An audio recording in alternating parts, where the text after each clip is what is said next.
أعوذ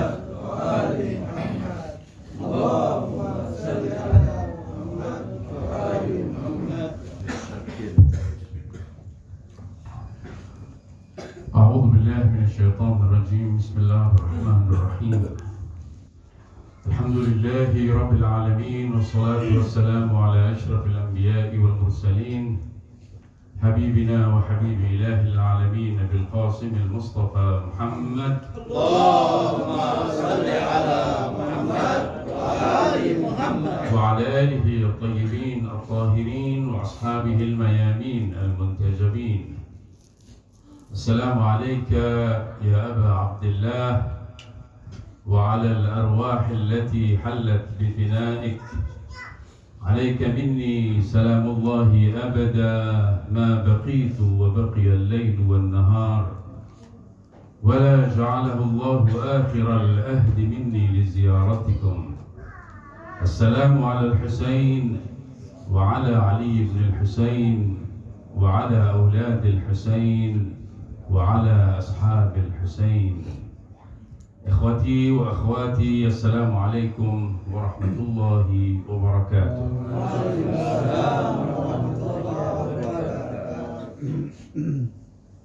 Setelah mengucapkan bela sungkawa dan rasa berkabung yang dalam kepada segenap pengikut dan pencinta Rasulullah dan keluarga Rasulullah, terkhusus kepada para ulama, para maraja, dan kepada teman-teman yang hadir di tempat yang diberkati ini, izinkan saya menyampaikan beberapa bahan renungan dalam rangka kita bisa mengambil pelajaran dan hikmah yang lebih dalam dari berbagai kegiatan yang kita selenggarakan dalam mengenang Al-Imam Abu Abdullah Al-Husain alaihissalam. Ikhwan dan akhwat sekalian, dalam banyak riwayat yang dinukil dalam berbagai kitab hadis disebutkan bahwa periode menjelang kehadiran Al-Imam Al-Hujjah Azzalallahu Ta'ala Farajahu Syarif adalah periode yang syarat atau penuh dengan kebingungan-kebingungan, di mana musuh-musuh agama, khususnya setan dengan seluruh perangkat dan pasukannya, melakukan berbagai upaya dan cara dalam rangka menghancurkan tata keyakinan dan tata nilai yang diyakini oleh umat manusia, khususnya kaum mukminin.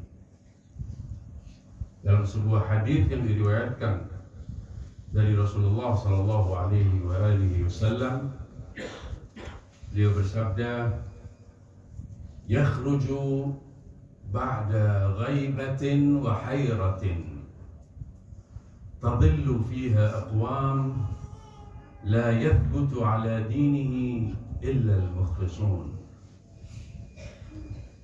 Ia akan hadir, ia akan keluar setelah periode kegaiban dan periode kegamangan dan kebingungan. Yakhruju ba'da ghaibatin wa hayratin tadillu fiha aqwam. Di era tersebut, di periode tersebut, banyak kaum yang tersesat. La yathbutu ala dinihi illa al-mukhlisun. Tidak akan mampu menetapi agamanya kecuali mereka yang tergolong sebagai orang yang benar-benar tulus kepada Allah.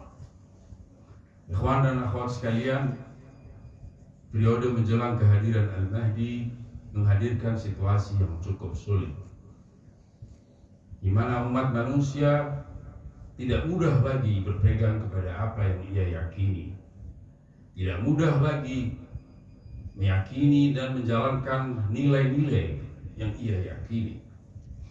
Dan periode tersebut berbarengan dengan berbagai upaya dan trik yang dilakukan oleh musuh-musuh Allah, khususnya yang disebut dengan setan,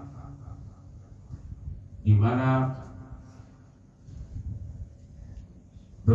mereka berusaha untuk menciptakan kegamangan-kegamangan, goncangan-goncangan dalam apa yang diyakini oleh umat manusia, khususnya kaum mukminin.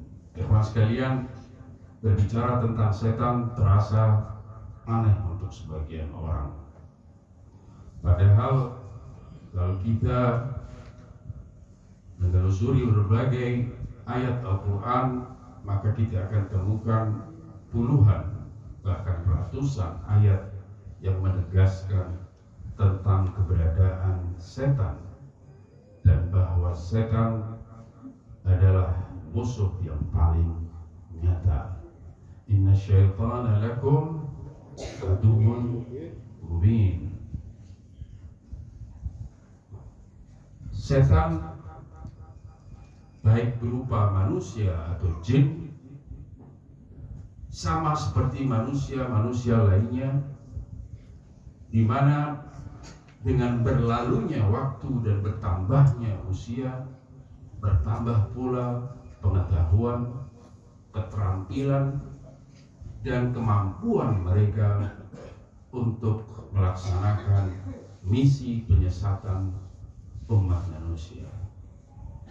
Sama seperti manusia yang dengan perjalanan hidup yang panjang menambah ilmu pengetahuan mereka, menambah skill-skill mereka, setan khususnya yang berupa makhluk jin yang rata-rata berusia panjang, mereka menambah pengetahuan dan kemampuan mereka untuk menjalankan misi penyesatan mereka. Artinya apa? Artinya setan di zaman akhir jauh berbeda dari sisi kemampuannya dibanding dengan setan beberapa ribu tahun yang lalu. Setan, teman sekalian, bukan wujud simbolik. Setan bukan fantasi. Setan adalah makhluk yang real, nyata, ada. Setan baik berupa manusia atau yang berupa jin adalah sebuah kekuatan yang tidak pernah kenal lelah dalam melaksanakan upaya mereka untuk menyesatkan umat manusia. Artinya bukan hanya para nabi dan para imam yang tidak kenal lelah dalam melaksanakan misi memberikan petunjuk dan hidayah kepada umat manusia, setan juga tidak kenal lelah untuk melaksanakan usahanya di dalam menyesatkan umat manusia. Ambisi setan sedemikian besar, bahkan mereka berusaha untuk mengacaukan dan merusak apa yang menjadi rencana dan program para nabi dan para imam. Tentu kita semua yakin bahwa wujud suci para nabi dan para imam adalah wujud yang imun dari godaan setan, wujud yang terjaga dari berbagai usaha buruk setan. Itu menjadi keyakinan kita semua. Para nabi dan para imam adalah manusia-manusia maksum yang terjaga dari dosa dan kekeliruan. Namun ikhwan sekalian, setan yang tidak mampu mengganggu para nabi dan para imam, mereka bisa mengganggu pengikut para nabi dan para imam, dan melalui mereka, melalui para pengikut, setan bisa mengacaukan rencana dan program para nabi dan para imam. ada kisah yang sangat inspiratif yang disebutkan dalam Al-Quran, tepatnya dalam surat Al-Qasas, berbicara tentang perjuangan Nabi Allah Musa ala nabiyina wa alihi wa alaihi salam. Dalam sejarah para nabi disebutkan bahwa Nabi Musa tinggal di sebuah istana di luar kota atau di luar kota Memphis di mana Fir'aun berada. Ketika Musa sudah menginjak dewasa dan telah dijadikan sebagai seorang utusan Allah, tentu beliau memiliki rencana untuk melakukan perlawanan terhadap kekuasaan Fir'aun.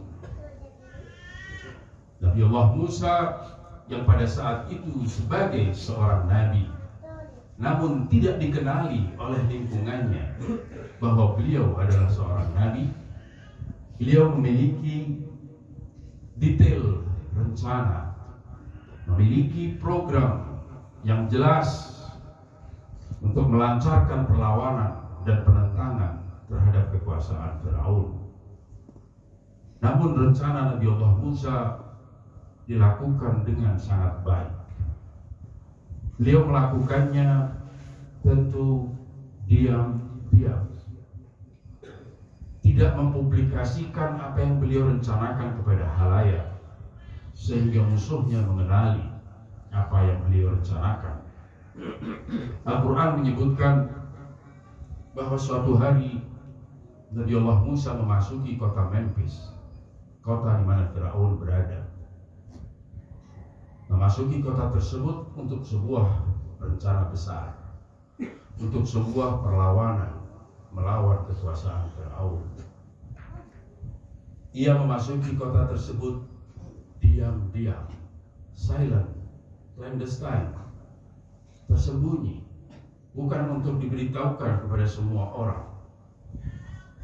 Al-Quran menyebutkan dalam surat Al-Qasas, wa dakhala al-madinata ala hini ghaflatin min ahliha. Musa memasuki kota ketika penghuninya lengah. Artinya beliau memasuki kota tanpa dikenali, diam-diam, undercover, tidak ingin diketahui oleh siapapun. Namun apa yang terjadi, teman-teman? Al-Quran menyebutkan bahwa di kota tersebut Nabi Allah Musa menemukan ada dua orang tengah berkelahi. Fawajada fiha rajulaini yaqtatilan. Ia menemukan dua orang lelaki tengah berkelahi. Hada min syi'atihi wa hada min aduwwih. Dua orang lelaki tersebut, yang satu tergolong Syiah Nabi Allah Musa, pengikut Nabi Allah Musa dari kalangan Bani Israel. Wa hada min aduwwih, yang satunya adalah musuh Nabi Allah Musa. Apa yang kemudian terjadi? Fastaghathahu alladhi min syi'atihi 'ala alladhi min aduwwih fawakazahu Musa faqada alaihi. Orang yang tergolong Syiah dan pengikut Nabi Allah Musa meminta bantuan dari beliau ke atas musuhnya. Fawakazahu Musa. Musa pun meninju musuhnya, faqada alaihi, dan matilah orang tersebut. Sampai di sini ceritanya clear, mudah kita pahami bahwa ada perkelahian antara orang yang zalim dan orang yang mazlum. Ada orang yang benar dengan orang yang tergolong musuh Nabi Allah Musa. Syiah Nabi Allah Musa meminta tolong dan Musa pun datang untuk menolongnya. Tidak ada yang salah dalam apa yang terjadi. Namun ikhwan dan akhwat sekalian, sesuatu yang mengejutkan dan seharusnya menjadi pertanyaan besar bagi kita adalah bahwa Al-Quran melanjutkan cerita tersebut dengan mengatakan Faqala Musa, hada min amal syaitan. Ini adalah perbuatan setan. Innahu aduwwun mudhillun mubin. Dialah musuh yang menyesatkan yang sangat nyata. Apa sebenarnya yang terjadi, wahai Nabi Allah Musa? Anda membantu syiahmu sampai musuhmu terjatuh dan mati. Kenapa engkau mengatakan hadza min amal syaitan? Ini perbuatan setan. Cukup sulit bagi kita untuk memahami kenapa seorang nabi yang melakukan kebaikan, membela pengikutnya, tiba-tiba mengeluarkan statement bahwasanya hadza min amal syaitan. Ini perbuatan setan. Kita semua patut bertanya, ikhwan sekalian, bukankah Nabi Allah Musa adalah seorang nabi yang terjaga dari godaan dan gangguan setan? Kenapa beliau mengatakan bahwa apa yang terjadi adalah perbuatan setan?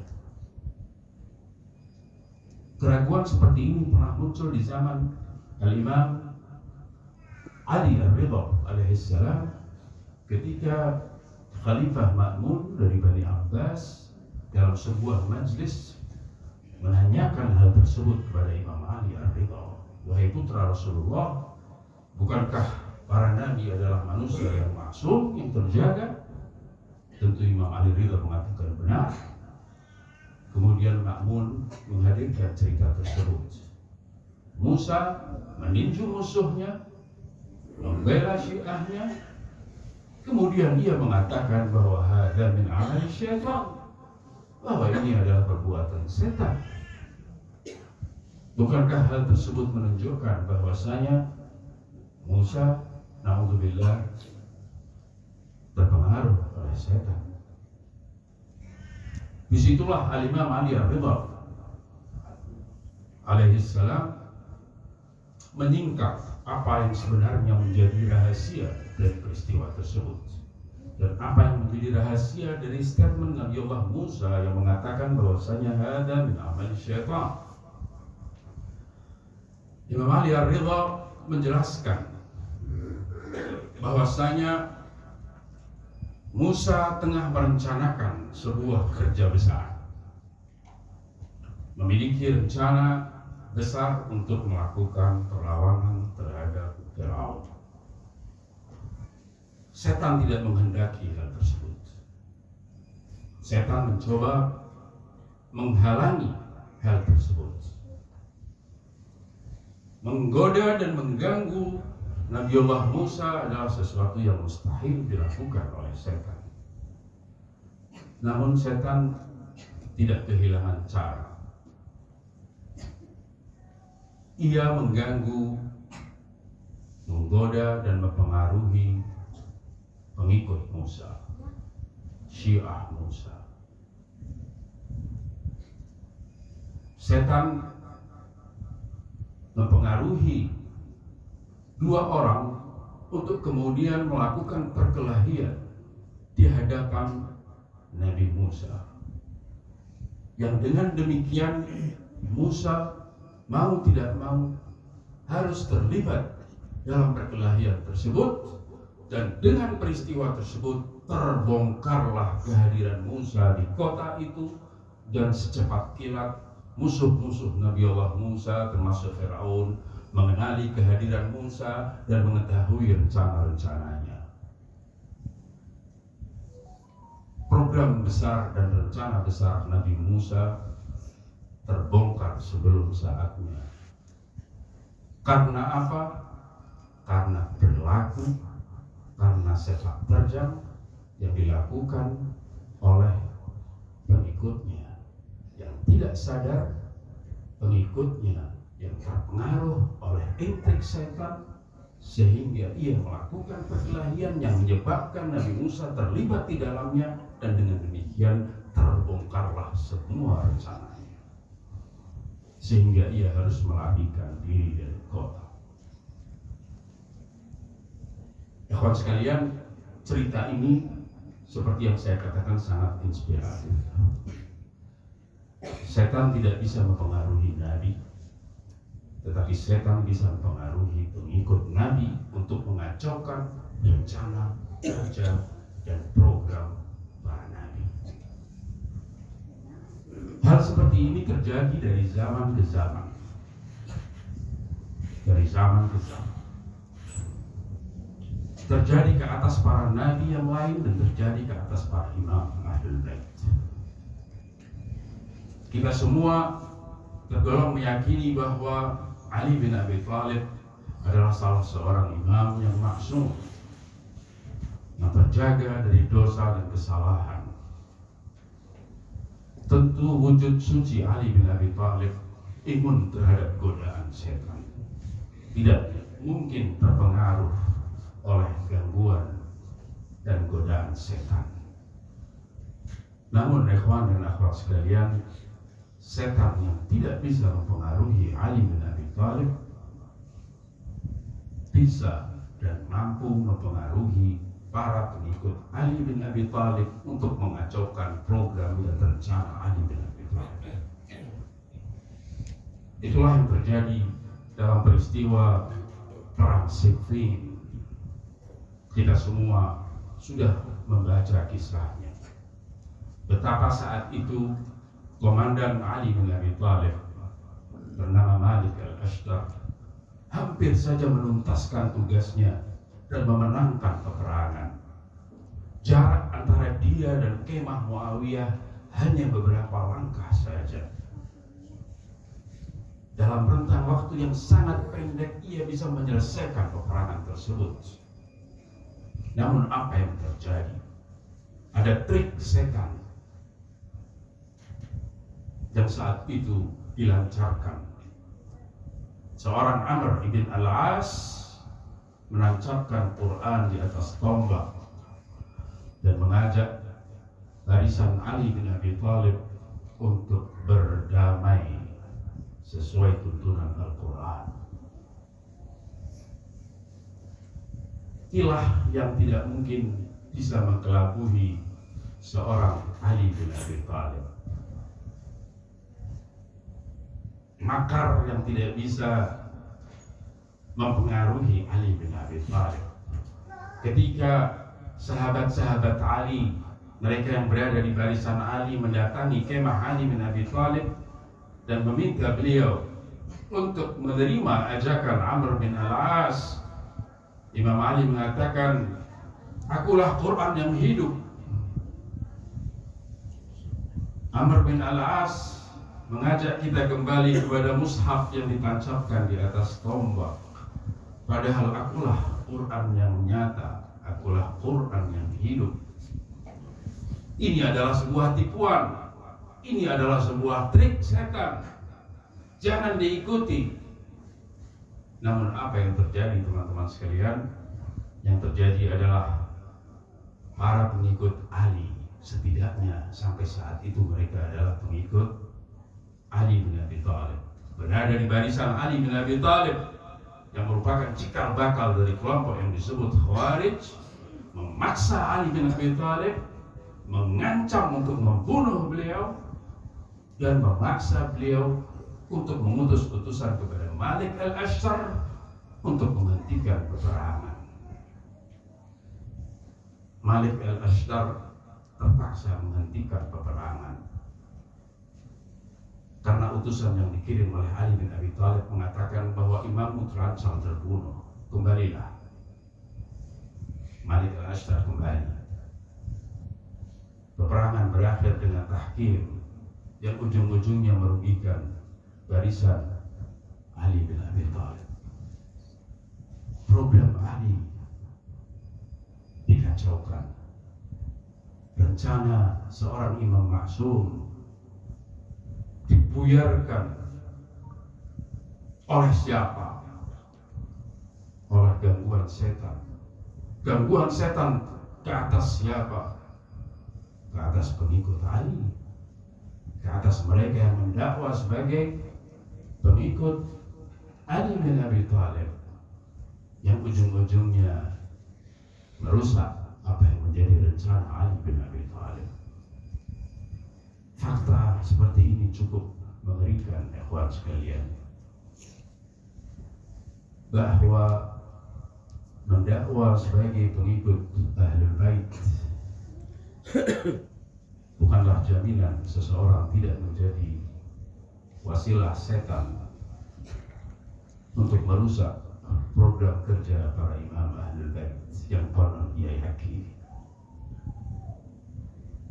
Bukan hanya Ali yang menjadi korban dari para pengikutnya. Imam Hasan alaihissalam juga tergolong imam maksum yang kita yakini terjaga dari kesalahan dan dosa. Setan juga tidak mungkin mengganggu beliau, tidak mungkin mempengaruhi beliau. Tetapi setan yang sama bisa mempengaruhi pengikut-pengikut Imam Hasan, bisa mempengaruhi seorang atau salah satu komandan Imam Hasan bernama Ubaidillah, yang pada saat itu mampu menggiring 8.000 pasukan, menggiring mereka untuk bergabung dengan pasukan Muawiyah, sehingga sekali lagi Imam Hasan juga terpaksa menerima perdamaian, sama seperti ayahnya Ali terpaksa menerima tahkim. Rencana Imam Hasan untuk memerangi musuh-musuhnya juga terkendala, terhambat, terkacaukan. Oleh siapa? Oleh mereka yang menjadi sasaran godaan setan dari para pengikut Imam Hasan itu sendiri. Ikhwan sekalian, seperti yang saya katakan, ini fakta yang terus berjalan dari zaman ke zaman. Di zaman ini, di era kegaiban Al-Mahdi, tentu wujud suci sahibuz zaman adalah wujud yang tidak bisa diganggu oleh setan, aman dari godaan setan. Tapi pertanyaan yang seharusnya membayang-bayangi kita semua adalah bahwa setan yang tidak bisa mengganggu wujud suci sahibul asri wal zaman, setan mampu mempengaruhi mereka yang mendakwa sebagai pengikut sahibul asri wal zaman. Bahkan kali ini setan sudah lebih canggih. Setan sudah memiliki lebih banyak kemampuan, sudah memiliki lebih banyak pengalaman untuk bisa berpengaruh ke atas umat manusia. Imam Zaman memiliki rencana, termasuk rencana kehadirannya. Kapan hadir dan apa yang akan beliau lakukan dalam menjalankan misi penegakan keadilan dan kebenaran di muka bumi. Tapi rencana tersebut yang tidak mungkin terganggu dan dikacaukan oleh setan secara langsung, bisa saja terganggu dan dikacaukan melalui para pengikut Sahibul Asri bersama. Ketika di antara mereka yang mendakwa sebagai pengikut Al-Imam Al-Mahdi Azzallahu ta'ala farajahu syarif gemar menciptakan friksi-friksi dan perbedaan-perbedaan, perselisihan-perselisihan di antara komunitas pengikut Sahibul Asri wal Zaman, ketika egoisme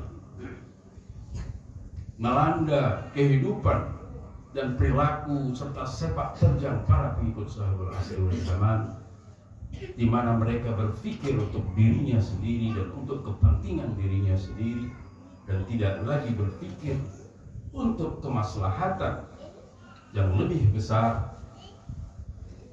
Ketika itu semua terjadi, maka tidak mustahil hal tersebut akan mengganggu rencana sahibul asri wal zaman, termasuk rencana kehadiran.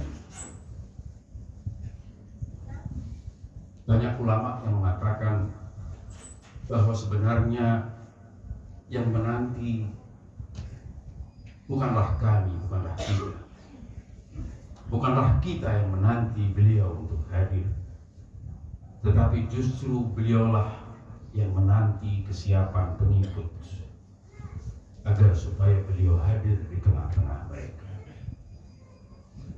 Kita sudah sering mendengar berbagai riwayat hadis berkenaan dengan hal tersebut. Salah satunya yang sering disampaikan khususnya dalam kesempatan nisfu Sya'ban adalah apa yang disampaikan oleh sahibul asri wal zaman kepada salah seorang dari kaum mukminin yang berhasil bertemu dengan beliau, bahwa lau anna syi'atana ala istima'in minal qulub, andai saja para pengikutku berada dalam satu hati, bersama-sama, bersinergi, bersatu, persatuan di antara mereka menguat. Dalam sebuah hadis yang panjang, di akhirnya beliau mengatakan bahwasanya lama ta'akhkhara anhumul yumnu bi liqa'ina. Seandainya syiahku mereka bersatu, sehati, tidak memikirkan kepentingan diri masing-masing, maka keberkahan berjumpa dengan kami tidak akan pernah tertunda lagi. Itu artinya bahwa rencana kehadiran sahibul asri wal zaman pun bisa terganggu oleh siapa? Oleh para mereka yang mengaku dan mendakwa sebagai pengikut sahibul asri wal zaman. Ikhwan sekalian, tentu fakta seperti ini harus menjadi bahan kewaspadaan kita semua. Jangan-jangan naudzubillah, tsumma naudzubillah, kita menjadi orang-orang yang menyebabkan Imam Maksum di tengah-tengah kita harus merubah semua rencananya, menunda kehadirannya dikarenakan perilaku dan sepak terjang kita. Itulah kenapa dalam kesempatan malam hari ini sangat baik sekali kita mencoba mengenali apa saja sebenarnya yang menjadi trik-trik setan di dalam mengacaukan, di dalam mempengaruhi, di dalam menggoda umat manusia, khususnya kaum mukminin, khususnya para pengikut Ahlul Bait alaihissalam. Kita perlu mengenal musuh kita, teman-teman sekalian.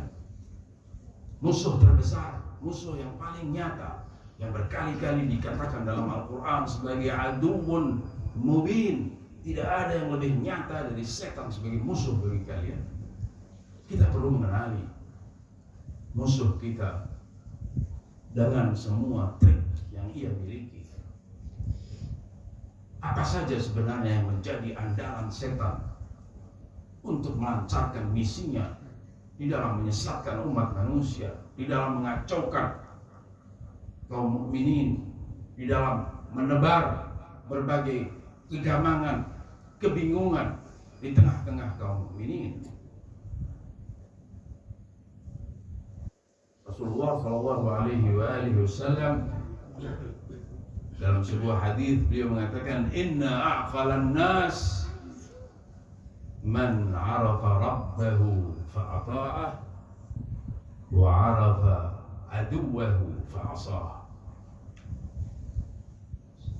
Orang yang paling berakal adalah orang yang mengenal Tuhannya kemudian mematuhinya, dan mengenal musuhnya, wa 'arafa aduwwahu fa'asah, mengenal musuhnya kemudian menentangnya.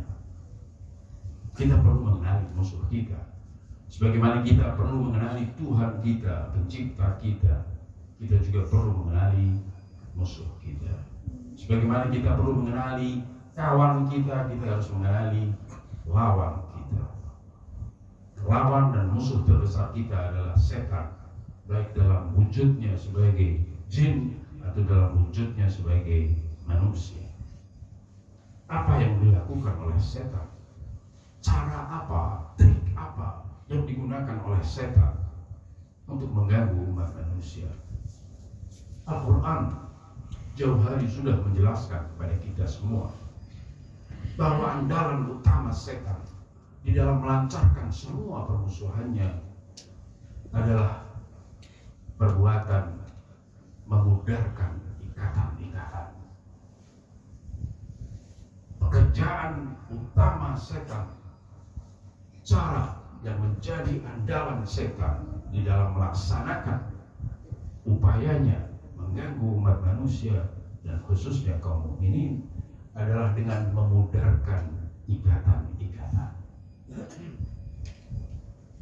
Al-Quran dalam salah sebuah ayatnya menyebutkan inna syaitana yanzahu bainahum. Apa yang dilakukan setan? Setan merusak hubungan di antara umat manusia, di antara kaum mukminin, menciptakan jarak antara seorang mukmin dengan lainnya, menciptakan gap antara seorang mukmin dengan yang lainnya, dan kemudian melanjutkannya dengan menciptakan kebencian dan permusuhan. Innama yuridu syaitanu an yuqi'a bainakumul adawata wal baghdha. Yang dikehendaki setan adalah menciptakan kebencian dan permusuhan di antara kalian.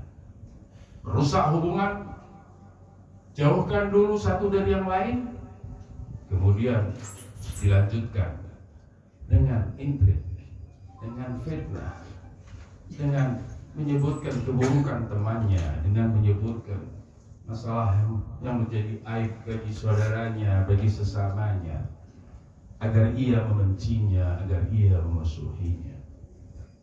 Itu pekerjaan dan trik utama yang dilakukan oleh setan. Ikhwan dan akhwat sekalian, setiap mukmin memiliki banyak ikatan. Kita semua memiliki banyak ikatan.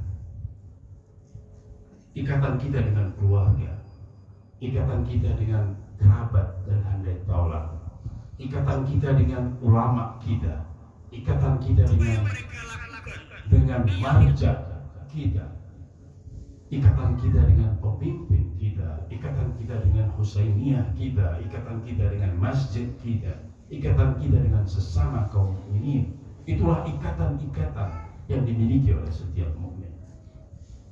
Tentu Allah sangat mencintai hal tersebut. Islam sangat menekankan seorang mukmin untuk membangun ikatan-ikatan.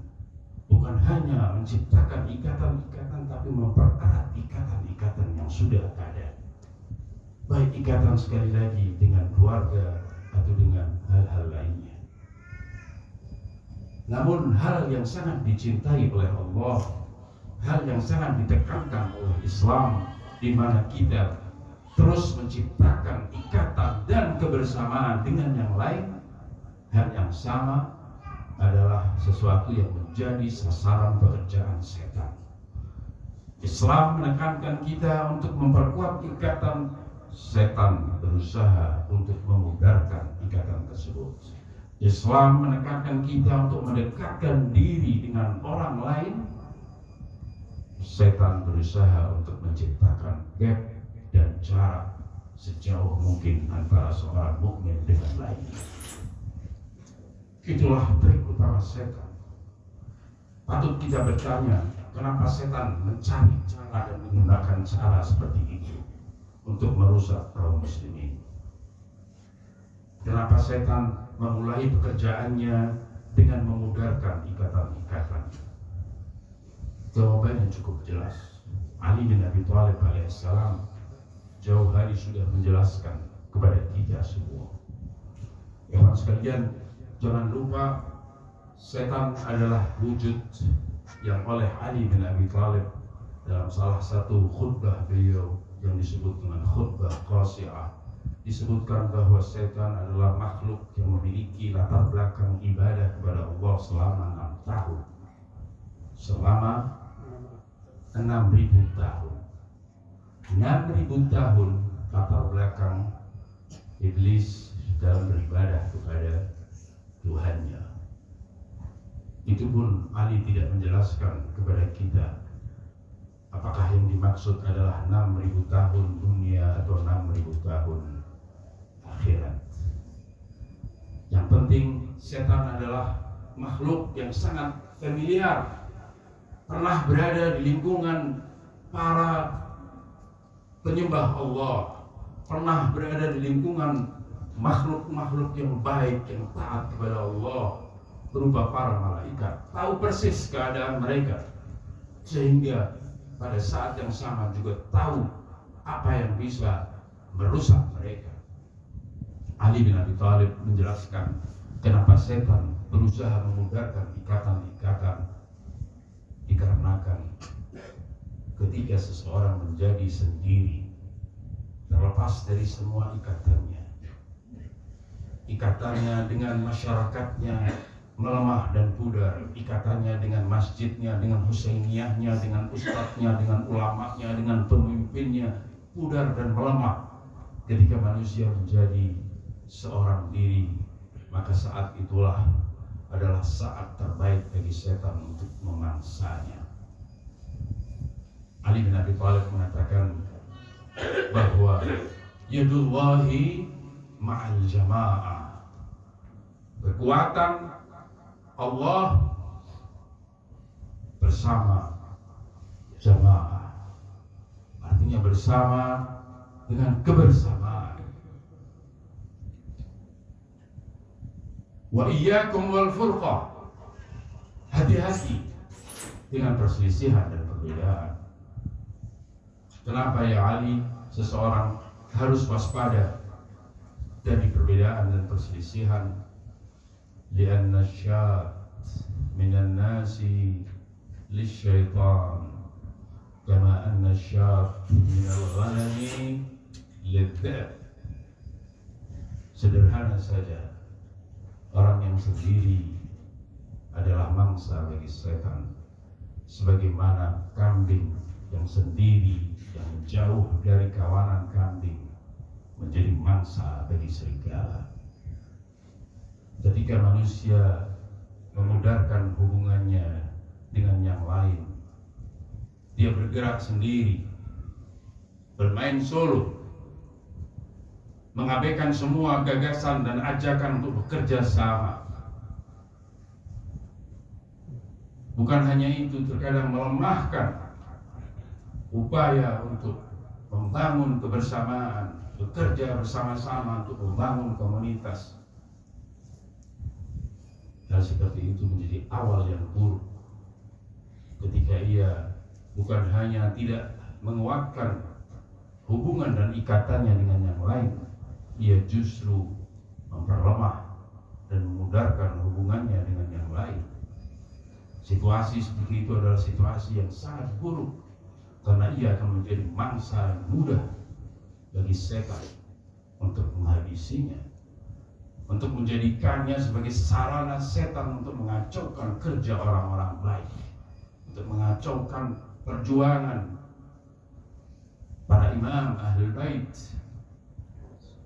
mengacaukan program kerja imam zamannya sendiri.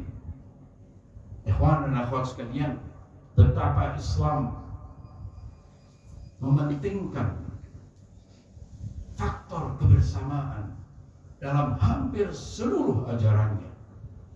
Mungkin kalian akan terkaget-kaget betapa seluruh item ajaran Islam dan tuntunan Islam di dalamnya ada penekanan terhadap masalah kebersamaan. Anda bisa telusuri ajaran apapun dalam Islam, Anda akan temukan di dalamnya penekanan terhadap arti penting kebersamaan. Tidak ada kebaikan yang diajarkan Islam kecuali di dalamnya ditekankan untuk bersama-sama. Saya akan berikan contoh dari satu permasalahan yang lain.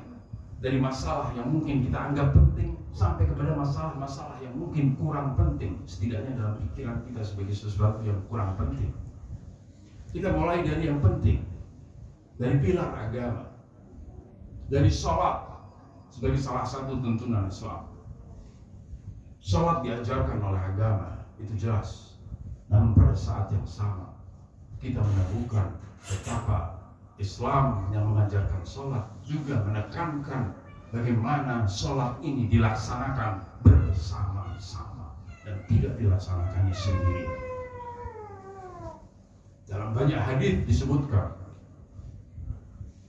bahwa apabila sholat didirikan secara bersama-sama dalam bentuk berjamaah, apabila hadir dalam sholat jamaah 10 orang saja, 9 makmum dan 1 imam,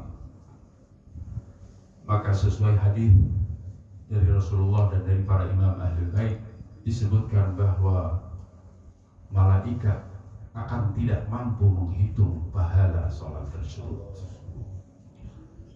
Sholat yang dilaksanakan bersama-sama, bahkan cukup 10 orang, akan menyebabkan pahala yang bahkan tidak akan bisa dihitung oleh para malaikat. Di situ kita mendapatkan penekanan masalah kebersamaan di dalam melaksanakan ibadah seperti sholat. Apakah hanya sholat? Tidak, teman-teman sekalian. Masalah kebersamaan ada dalam seluruh tuntunan dan ajakan Islam. Bahkan di dalam hal-hal aktivitas-aktivitas yang mungkin menurut sebagian besar kita sebagai aktivitas yang sangat private, aktivitas yang merupakan privasi kita lakukannya sendiri, lebih nyaman, lebih khusyuk, lebih enak, lebih bisa dirasakan. Bahkan dalam praktek-praktek aktivitas seperti itu, sebut saja seperti aktivitas doa dan munajat. Bukankah kita semua merasakan bahwa doa dan munajat kita akan bisa lebih khusyuk ketika kita melakukannya sendiri? Di tengah kesunyian, sendirian, kita hendak bercengkrama dengan Tuhan kita merasa lebih khusyuk melakukannya sendiri. Kita mau bercengkrama dengan Tuhan, ada hal-hal yang merupakan rahasia antara kita dan Tuhan, kita ingin melakukannya sendiri. Namun Islam mengatakan tidak, lakukan juga bersama-sama. Islam yang mengajarkan doa dan munajat, Islam juga menekankan bahwa hal tersebut untuk dilakukan bersama-sama. Dan ketika Islam mengajak pelaksanaan doa dan munajat bersama-sama, Islam tidak cuma-cuma untuk mengajak umat Islam melakukan tersebut. Islam memberikan janji-janji, memberikan imbalan-imbalan yang tidak sedikit dalam rangka kaum mukminin mau melakukan praktek seperti munajat dan doa bersama-sama. Di antaranya seperti yang dijelaskan dalam berbagai riwayat bahwa apabila sekumpulan orang melaksanakan ibadah doa dan munajat bersama-sama, maka cukup apabila satu di antara mereka yang berdoa dan bermunajat diterima oleh Allah, maka Allah akan menerima semua orang yang hadir dalam kegiatan doa tersebut. Bisa jadi kita kurang khusyuk ketika melakukannya bersama-sama. Kita tidak bebas untuk kemudian meluapkan emosi kita, perasaan kita. Kita tidak bebas untuk menangis ketika kita berada di sebelah kawan kita. Namun itu tidak penting, ya teman sekalian. Cukup satu di antara kalian diterima doanya oleh Allah, maka semua yang hadir dalam doa tersebut juga akan diterima oleh Allah. Artinya apa? Artinya penekanan kepada unsur kebersamaan. Bahkan untuk aktivitas yang mungkin kita anggap sebagai aktivitas yang sangat pribadi, bahkan mungkin kita merasa kita bisa melakukannya lebih nyaman, lebih enak, lebih khusyuk ketika kita melakukannya sendiri. Kita semua sering mendengar hadits kisah yang dibaca untuk saat-saat sukacita dalam acara perkawinan dan sejenisnya. Dalam hadits al-kisah disebutkan di akhir dari hadits kisah tersebut, ma dzukira khabaruna hada fi majlisin fi mahfalin min mahafili ahli al-ard wa fihi jam'un min muhibbina wa syi'atina illa wa nazalat alaihimur rahmah. Hadithul kisah tidak dibaca di sebuah majlis di muka bumi ini dengan catatan wa fihi jam'un, ada sekumpulan orang di situ berhimpun bersama-sama membaca hadis ini, maka Allah pasti akan menurunkan rahmat ke atas mereka. Amin. Di sini kembali lagi masalah penekanan terhadap unsur kebersamaan. Wa fihi jam'un min syi'atina. Dan demikian seterusnya, ikhwan sekalian. Seluruh ajaran Islam di dalamnya terdapat penekanan terhadap masalah kebersamaan. Kalau tadi menyangkut ibadah, menyangkut sholat, menyangkut doa, menyangkut munajat, ada beberapa praktek lainnya berkenaan dengan sisi sosial dari kegiatan kita.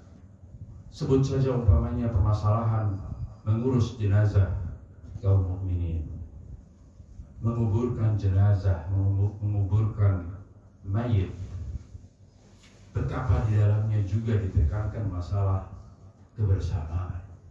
Jamaah dibutuhkan kehadiran sekumpulan orang untuk bersama-sama melakukan praktek sosial tersebut, aktivitas sosial tersebut. Dan sekali lagi Islam ketika menganjurkan hal itu untuk dilakukan bersama-sama, Islam tidak menawarkan hal tersebut gratis tanpa imbalan, tidak. Islam memerintahkan hal itu untuk dilakukan bersama-sama dan pada saat yang sama menawarkan banyak pahala dan kebaikan di dalamnya. Berbeda ketika hal itu dilaksanakan tidak bersama-sama. Dalam sebuah hadis dikatakan bahwa apabila ada jenazah yang dihadiri oleh setidaknya 40 orang, minimal 40 orang hadir untuk menguburkan jenazah.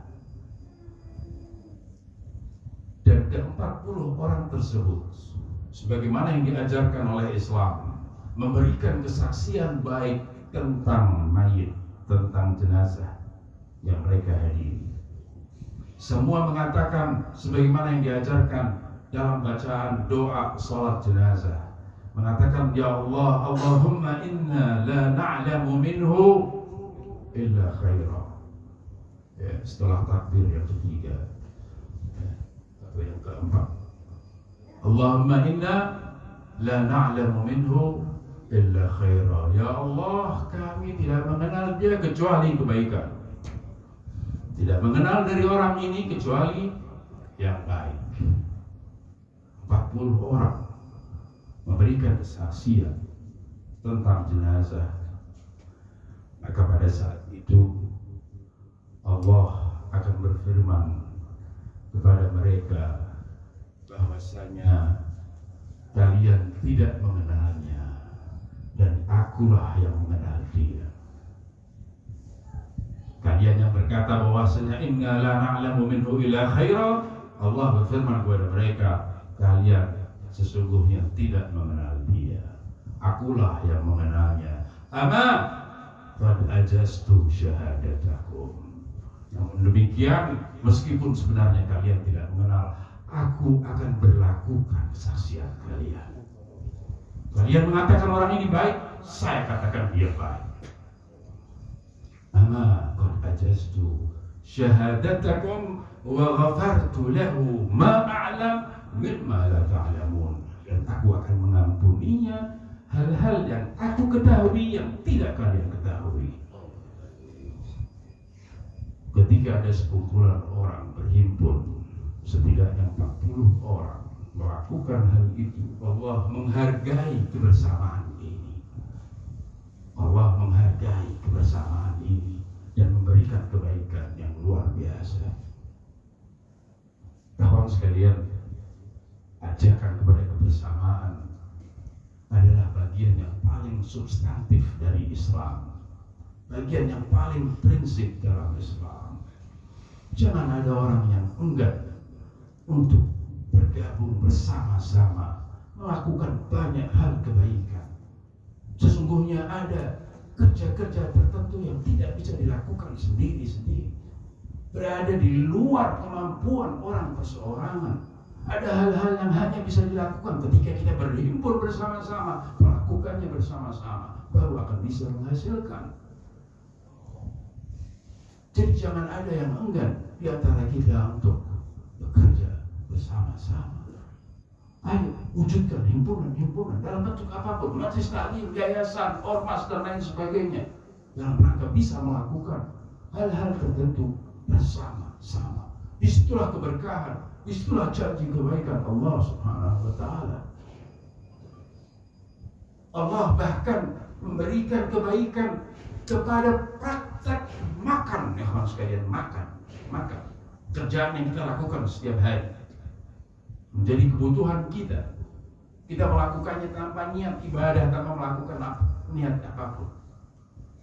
Pekerjaan yang kita lakukan bagian dari gharizah kita, kebutuhan diri kita untuk bertahan hidup, kita makan. Namun pekerjaan seperti makan pun ketika dilakukan bersama-sama akan menghadirkan keberkahan dan ampunan dari Allah Subhanahu wa Ta'ala. Itulah kenapa wujud suci Imam Ja'far As-Shadiq tidak pernah mau makan di sofra sendirian, pasti mengajak yang lain. Mau keluarga, mau orang lain, tidak makan sendirian, mengajak orang lain untuk makan bersama-sama. Ketika mereka makan bersama-sama, maka Allah akan menurunkan keberkahan dan ampunan bagi mereka yang makan belaka. Hanya sekedar makan, tapi bersama-sama. Kebersamaan merupakan sesuatu yang dijunjung tinggi oleh agama. Ujung-ujungnya tidur, kawan sekalian, tidur, praktek tidur. Islam mengatakan jangan tidur sendirian. Makruh Anda tidur sendirian. Artinya juga ada penekanan terhadap masalah bersama-sama. Pepergian, tuntunan Islam mengatakan jangan bepergian sendirian. Bepergian berjamaah. Dan demikian seterusnya. Anda bisa telusuri apapun ya kawan sekalian. Di dalamnya ada penekanan terhadap masalah kebersamaan. Kita yang berhimpun di sini dalam rangka berkabung dan bersedih untuk Abu Abdillah Al-Husain, jangan dianggap bahwa hanya masalah kesedihan kita yang penting. Jangan pernah menganggap bahwasanya yang penting kita bersedih berkabung, tidak.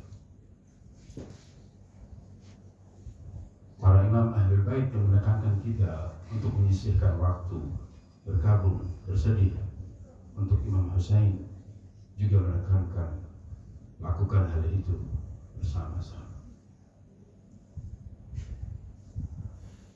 Imam Muhammad Al-Baqir alaihissalam bertanya kepada salah seorang sahabat yang bernama Fudail, "Ya Fudail, atajlisuna wa tatahaddatsun?" Wahai Fudail, apakah engkau berkumpul berbincang-bincang duduk bersama-sama dan berbincang-bincang untuk mengenang Abu Abdullah Al-Husain, untuk menghidupkan urusan kami.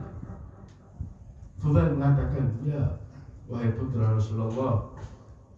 Imam Baqir mengatakan, wallahi inni la uhibbu tilka majalis. Aku menyukai majlis-majlis itu, di mana kalian berhimpun bersama-sama untuk mengenang kakekku Al-Husain. Aku mencintai majlis-majlis tersebut. Ya kawan sekalian, ketika Imam Baqir alaihissalam mengatakan aku mencintai majlis tersebut, Imam Baqir tidak mencintai tembok, tidak mencintai kain hitam, tidak mencintai permadani, tidak mencintai meja, tidak mencintai bangunan. Imam Baqir mencintai kalian yang berkumpul, kalian yang dicintai oleh Imam Muhammad al-Baqir alaihissalam, karena kalian berusaha untuk berkumpul bersama-sama untuk mengenang kesedihan Abu Abdullah Al-Husain. Ikhwan sekalian, jangan sampai majlis-majlis yang seperti ini tidak menghadirkan perubahan dalam pola pikir dan perilaku kita. Ketahuilah bahwa Al-Husain berjuang untuk menegakkan Islam yang sebenarnya, dan di dalam Islam sejati terdapat penekanan terhadap masalah kebersamaan.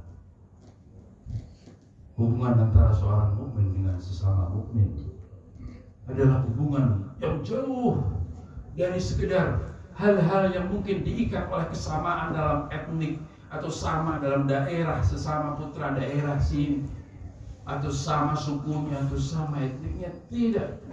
Hubungan antara seorang mukmin pencinta Ahlul Bait, pengikut Ahlul Bait dengan sesama pengikut Ahlul Bait melampaui itu semua.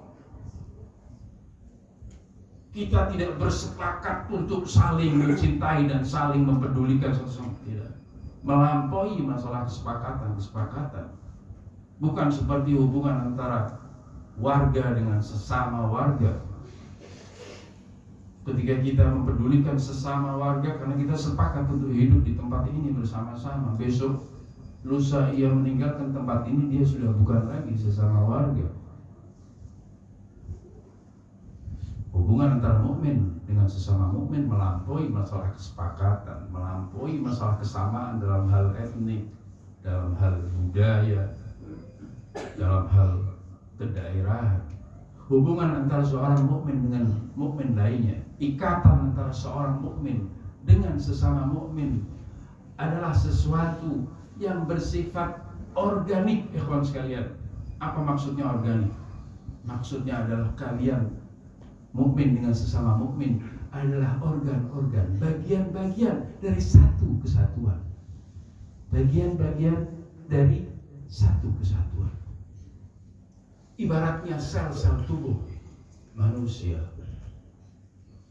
Sel-sel tubuh manusia adalah organ-organ yang berada di bawah satu kesatuan, yaitu ruh yang satu.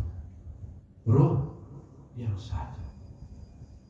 Ketika faktanya demikian, maka yang terjadi adalah apabila salah satu dari organ tubuh manusia mengalami permasalahan, mengalami sakit, maka organ-organ yang lain yang berada di bawah naungan satu ruh yang sama akan merasakan sakit yang sama. Otomatis hal itu terjadi. Bahkan bukan dikarenakan kesadaran, tidak perlu sadar. Kalau sel-sel ini berada di bawah kelola satu ruh yang sama, maka bagian apapun yang tertimpa permasalahan, tertimpa musibah akan dirasakan oleh bagian yang lain. Itu faktanya. Nah, antara mukmin dengan mukmin yang lainnya, hubungan antara mereka adalah hubungan dan keterikatan yang bersifat organik. Di bawah kendali apa? Di bawah kendali ruh yang satu, yaitu ruh keimanan dan ruh keberwilayahan. Itulah yang menyatukan antara kaum mukminin. Dan seharusnya apabila ada di antara kaum mukminin yang tertimpa masalah, maka masalah tersebut juga dirasakan oleh mukmin yang lain. Otomatis dirasakan oleh mukmin yang lain. Apakah hal itu terjadi dan kita alami? Itulah yang seharusnya menjadi parameter keimanan kita dan keberwilayahan kita. Apabila kita beriman dengan benar dan berwilayah dengan benar, maka hal itu akan terjadi. Dan sebaliknya, apabila hal itu belum terjadi, kita perlu waspada. Jangan-jangan ada yang salah dalam dakwaan keimanan kita. Jangan-jangan ada yang salah dalam dakwaan keberwilayahan kita.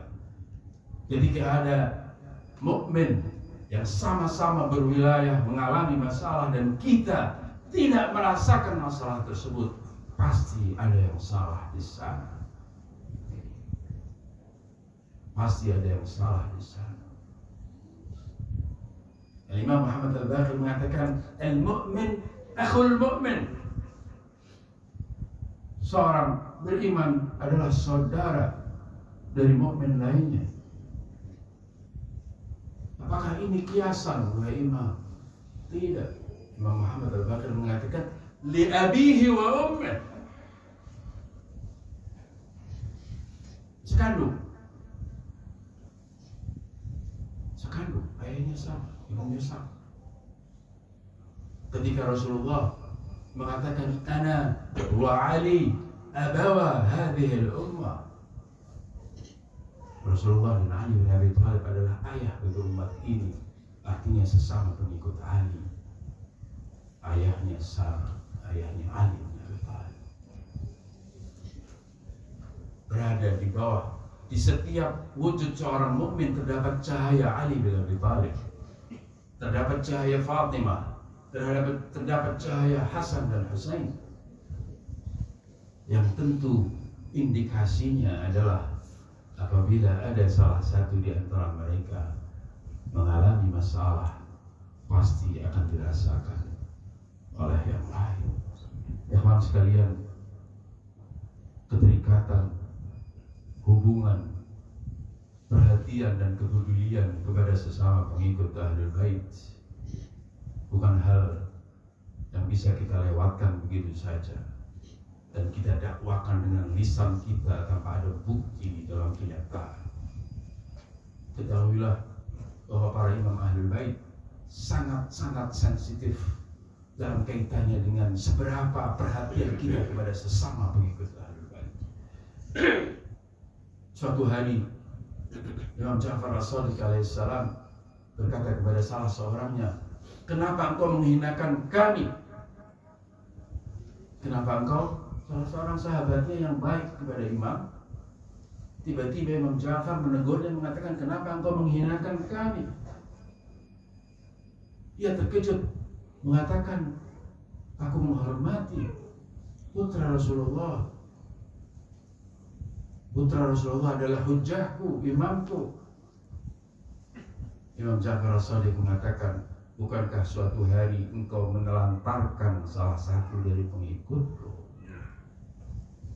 Ada pengikutku yang membutuhkan tumpangan di sebuah tempat yang panas, tidak punya kendaraan. Engkau memiliki kendaraan yang bisa membantunya. Ia meminta darimu untuk memberikannya tumpangan. Engkau bisa melakukannya, namun engkau tidak melakukannya. Ketahuilah, menelantarkan pengikut kami sama seperti menelantarkan kami.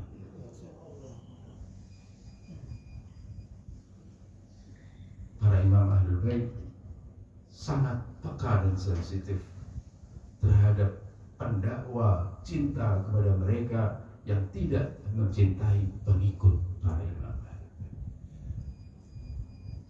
Sebagian orang yang beranggapan bahwa urusan mereka selesai hanya dengan mengenali imamnya, mencintai imamnya, berwilayah kepada imamnya, selesai sampai di sana tanpa ada wujud berupa kecintaan kepada para pengikut mereka, tanpa ada wujud keberwilayahan dan kepedulian kepada para pengikut mereka. Mustahil hal itu terjadi, ikhwan sekalian. Mengenal para imam Ahlul Bait mustahil terjadi ketika tidak berbarengan dengan makrifat dan pengenalan terhadap para pengikut Ahlul Bait. Kecintaan dan keberwilayahan kepada Ahlul Bait mustahil terjadi pada diri seseorang tanpa dibarengi dengan kecintaan dan keberwilayahan kepada sesama pengikut Ahlul Bait. Dalam doa ziarah Asyura yang kita baca di malam-malam seperti ini, apa yang kita baca di antaranya ikhwan sekalian? Kita membaca wa as'alullah alladhi akramani bima'rifatikum wa ma'rifati awliyaikum. Aku memohon dari Allah yang telah mengkaruniakan dan memuliakan aku dengan ma'rifat tentang kalian Ahlul Bait. Dan cukup sampai di situ. Wa ma'rifati awliyaikum, dan mengenal para wali kalian, maksudnya para pencinta kalian, para pengikut kalian. Artinya ma'rifat kepada Ahlul Bait harus dibarengi dengan ma'rifat kepada para pengikut Ahlul Bait. Itu baru terjadi. Karena seharusnya hubungan itu terjadi secara otomatis, karena kalian berada di bawah kendali ruh keimanan dan ruh keberwilayahan yang sama. Kalian tahu kenapa kita tiba-tiba terdorong untuk menghadiri majelis-majelis seperti ini? Mungkin sebagian orang mengatakan ya karena kesadaran, karena kita mengenal Imam Hussein, dan kemudian kita ingin mengenang beliau, ingin mengingat perjuangan beliau. Betul, kesadaran seperti itu ada pengaruhnya. Namun demikian, ikhwan dan akhwat sekalian, ketahuilah yang lebih berpengaruh untuk mendorong kalian menghadiri tempat-tempat seperti ini bukan sekedar kesadaran, tapi fakta bahwa asal muasal wujud kita beririsan dan sama dengan asal muasal keberadaan para imam Ahlul Bait. Kalian tentu sering mendengar hadis yang menyebutkan syi'atuna khuliqu min faidhi tinatina. Syiah kami dicipta dari sisa tanah atau tinah yang kami diciptakan darinya. Syiatuna khuliqu min faidhi tinatina. Tinah yang digunakan untuk mencipta Ahlul Bait, sisanya digunakan untuk mencipta oleh Allah. Mencipta siapa? Syiah Ahlul Bait. Ada kesamaan dalam asal muasal. Setidaknya kita dicipta dari sisa tinah para imam Ahlul Bait. Itulah fakta yang mendorong kita. Sesuai hadis tersebut, bahwa dikarenakan Syiah Ahlul Bait dicipta dari sisa tanah penciptaan Ahlul Bait, maka indikasinya adalah yahzanuna lihuznina wa yafrahuna li farahina. Otomatis ketika kami sedih, mereka juga sedih. Ketika kami senang, mereka otomatis senang. Fakta ini, ikhwan sekalian, dirasakan atau tidak dirasakan, yang sebenarnya lebih menjadi faktor pendorong kita kenapa kita menghadiri tempat-tempat seperti ini untuk bersedih. Kenapa kami bersedih? Kenapa kita bersedih? Karena kita dicipta dari sisa tanah yang digunakan untuk mencipta imam zaman kita. Ketika ia bersedih, ketika ada hati yang bersedih di malam-malam seperti ini, yaitu hati sahibul asri wal zaman, maka mereka yang tergolong pengikutnya juga akan merasakan kesedihan tersebut. Kita bersedih di sini bukan karena kita menyepakati untuk bersedih di malam-malam seperti ini, tidak. Karena ada fakta di luar sana, ada wujud, ada jiwa, ada hati yang bersedih dan berkabung, dan kita terkait dengan jiwa itu, dengan hati itu, maka otomatis ketika ia sedih, kita pun ikut sedih bersamanya. Ketika ia senang, kita pun ikut senang bersamanya. Dan ini merupakan fakta yang tentunya patut untuk kita syukuri bersama, bahwa kita masih digolongkan sebagai orang-orang yang bisa berempati dengan para imam Ahlul Bait, dengan imam zaman kita, di mana ketika ia sedih, kita pun juga sedih. Ini merupakan karunia besar Allah Subhanahu wa Ta'ala. Entah kenapa kita mendapatkan karunia tersebut, mungkin karena ada doa dari orang tua kita, mungkin karena ada kebaikan yang telah kita lakukan, sehingga kita berhak mendapatkan karunia seperti ini.